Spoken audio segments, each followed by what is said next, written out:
Қайырлы түн оқырман. Арген мен Арудың ара қатынасы енді толықтай жабылды.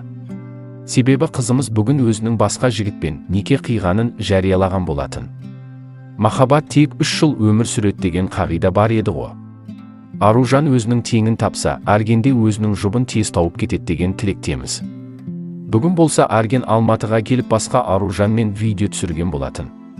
Видео астында адам орнын адам басады деп жазып кеткен екен. Biz Arujан көз жараштық десеңе. Жаңа сүйіктісі жаңа Аружан болған, әлде өзінің жарын әлі іздестіруде ме?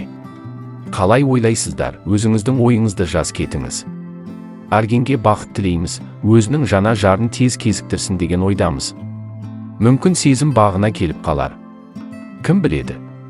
Ал Аружан болса некесі қиылғанға қатысты жалғыз бақыт тілеп жатқан емес, негативге толы жандар да аз емес секілді.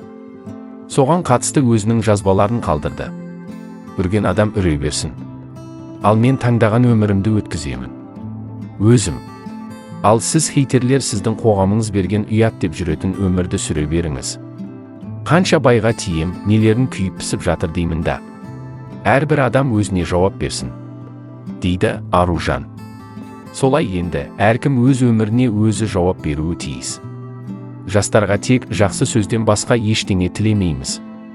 Пікірлеге көшейік. Беркимбаева дегенде женская солидарность деген 0 конечно.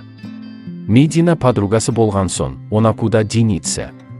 Беркимбаева 1 жыл Аргенмен араласпай жүрген. Аружанды ұрдың, барлық кінә сенен деп. Ал енді түсінісіп дос болыпты. Орталарында не болған білмейсіздер ғой, оны өздері ғана біледі. Дені сау жүрген еркекке байғұс деп қарау норм ба? Не болса да отбасын сақтап қала алмадың? Тем более Аружанбер болайыққа шығып келсе қарсы емеспін деді.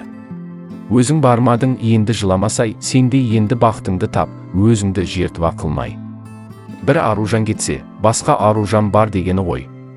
Масқара қазақтың қыздарына не болған, тем более подружки емес па? Кезінде бір квартирада тұрды ғой дос болып дейді оқырман. Ал сіз қалай ойлайсыз?